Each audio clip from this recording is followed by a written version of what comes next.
Ghatal master প্ল্যানের এত টাকা কোথায় গেল? জনস্বার্থ মামলায় আজ রিপোর্ট দিতে ব্যর্থ রাজ্য। রিপোর্ট দিতে সময় চাইল রাজ্য। রাজ্যের কাছে রিপোর্ট তলব করেছিল আদালত, তলব করেছিল প্রধান বিচারপতি ডিভিশন বেঞ্চ, কিন্তু আজ সেই রিপোর্ট দিতে ব্যর্থ রাজ্য। অর্থাৎ যে রিপোর্ট রাজ্যের কাছে তলব করা হয়েছিল সেই রিপোর্ট দিতে ব্যর্থ রাজ্য, এমনটাই তথ্য উঠে আসছে। তলব করেছিল প্রধান বিচারপতি ডিভিশন বেঞ্চ, তবে সেই রিপোর্ট দিতে ব্যর্থ রাজ্য, এমনটাই তথ্য উঠে আসছে। ঘাটাল মাস্টার প্ল্যানের এত টাকা কোথায় গেল? জনস্বার্থ মামলায় আজ রিপোর্ট দিতে ব্যর্থ রাজ্য। রিপোর্ট দিতে সময় চাইল রাজ্য। রিপোর্ট তলব করেছিল আদালত, রাজ্যের কাছে সেই রিপোর্ট তলব করেছিল আদালত, তলব করেছিল প্রধান বিচারপতি ডিভিশন বেঞ্চ, তবে আজ সেই রিপোর্ট দিতে ব্যর্থ রাজ্য। রিপোর্ট দিতে ইতিমধ্যেই সময় চেয়েছে রাজ্য।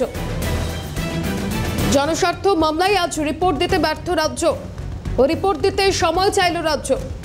অভিরূপা হাজরা রয়েছেন টেলিফোন লাইনে। অভিরূপা, একদিকে যে রিপোর্ট তলব করা হয়েছিল সেই রিপোর্ট দিতে ব্যর্থ রাজ্য, রাজ্যের তরফ থেকে কি জানানো হয়েছে?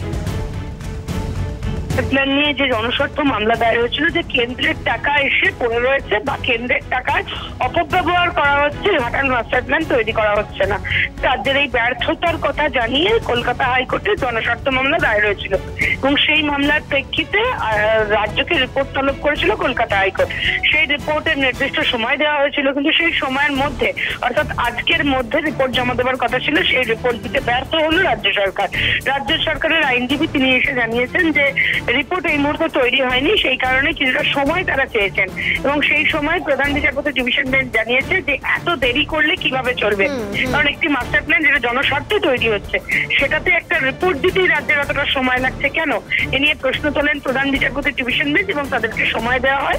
আগামী 2 সপ্তাহ পর এই মামলার পরবর্তী শুনানির দিন ধার্য করা হয়েছে এবং সেই দিন রিপোর্ট তলব করা হয়েছে ফের। এবং এর আগে একটি রাজ্য রিপোর্ট জমা দিয়েছিল, কিন্তু সেই রিপোর্টে খুশি হয়নি কলকাতা হাইকোর্ট, তাই ফের রিপোর্ট তলব করা হয়েছিল। এবার 2 সপ্তাহের মধ্যে এই ফের যে আরেকটি রিপোর্ট, সেই রিপোর্ট জমা দেওয়ার নির্দেশ দিয়েছেন প্রধান বিচারপতি ডিভিশন বেঞ্চ। বেশ, ধন্যবাদ জানাবো অভিরূপা।